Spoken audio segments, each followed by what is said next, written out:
یہ 20 نومبر 1979 کو منگل کی ایک سہانی صبح تھی۔ اسلامی سال کا پہلا دن تھا، یعنی یکم محرم الحرام۔ دنیا بھر میں مسلمانوں کے لیے مقدس ترین مقام حرم کعبہ میں امام شیخ عبداللہ بن سبیل نے دل نشین قرات کے بعد نماز فجر کا سلام پھیرا ہی تھا کہ چند آدمیوں نے امام صاحب کو گھیرے میں لے لیا اور ان میں سے کچھ لاؤڈ سپیکر پر قابض ہو گئے۔ اس وقت حرم شریف میں ہزاروں کے قریب نمازی موجود تھے۔ حرم شریف کے ان حملہ آوروں کا سرغنہ 27 سالہ محمد بن عبداللہ قحطانی تھا، جس نے 4 سال تک مکہ یونیورسٹی میں اسلامی قانون کی تعلیم حاصل کی ہوئی تھی۔ اس کا دست راست جہیمان بن سیف العتیبہ تھا۔ جہیمان کا تعلق ایک بدو قبیلے سے تھا اور سعودی عرب کے معروف عالم دین عبدالعزیز بن باز کی تعلیمات سے نہایت متاثر تھا۔ اس نے عبدالعزیز بن باز کی قائم کی ہوئی سلفی جماعت میں شمولیت اختیار کی، جس کا مقصد سعودی عرب میں اسلام کی اصل شکل برقرار رکھنا تھا۔ جہیمان کی شدت پسندی وقت کے ساتھ ساتھ بڑھتی چلی گئی تھی، جس کے باعث 1978 میں سعودی حکومت نے اسے کچھ ساتھیوں سمیت حراست میں بھی لیا تھا،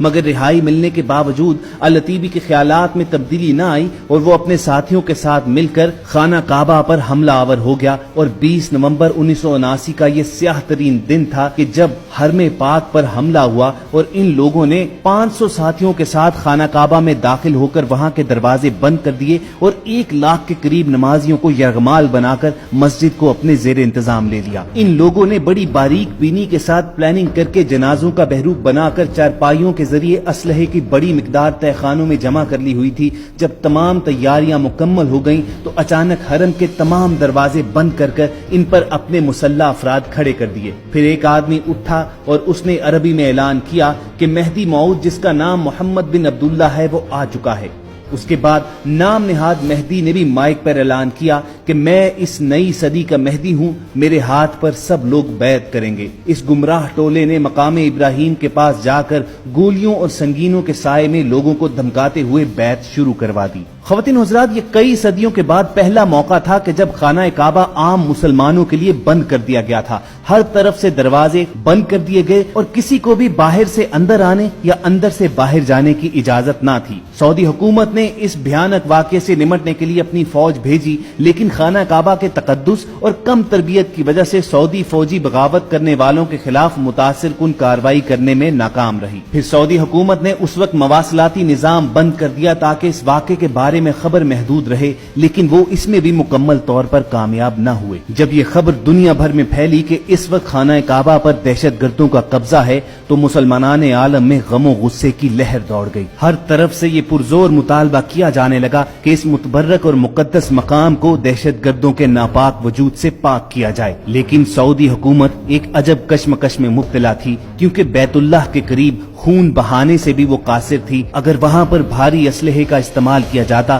تو بیت اللہ کو نقصان پہنچنے کا خدشہ تھا، اور بغیر کسی بھاری نقصان کے حرم پاک کو دہشت گردوں سے خالی کروانے کے لیے جس مہارت، جس ڈیڈیکیشن اور پروفیشنل سکل کی ضرورت تھی، اس سے سعودی فوج محروم تھی۔ دوستو، اس وقت سعودی حکومت کا فرینچ گورنمنٹ کے ساتھ ایک خصوصی دفاعی معاہدہ تھا، چنانچہ فرانسیسی کمانڈوز نے سعودی فوج کو ہنگامی تربیت دی تاکہ وہ شدت پسندوں کا خاتمہ کر سکے، لیکن چونکہ مکہ میں غیر مسلم افراد کا داخلہ ممنوع ہے تو سعودی اہلکار فرانسیسی کمانڈوز کو ساتھ لے کر نہیں جا سکتے تھے، چنانچہ نگاہ انتخاب پاک فوج پر پڑی۔ سعودی فرما روا شاہ خالد نے 32 علماء پر مشتمل سپریم کونسل کا اجلاس فوری طور پر طلب کر لیا اور خانہ کعبہ کے دفاع کے لیے پاکستانی حکومت سے رابطہ کیا گیا اور درخواست کی گئی کہ پاکستان بیت اللہ کے دفاع کے لیے اقدامات کرے۔ اس وقت پاکستان میں جنرل ضیاء الحق کی حکومت تھی۔ پاک فوج تو سعودی حکومت کے کہنے سے پہلے ہی بیت اللہ کے تحفظ کے لیے تیار بیٹھی تھی، چنانچہ SSG کے اسپیشل کمانڈوز پر مشتمل ایک خصوصی دستہ ترتیب دیا گیا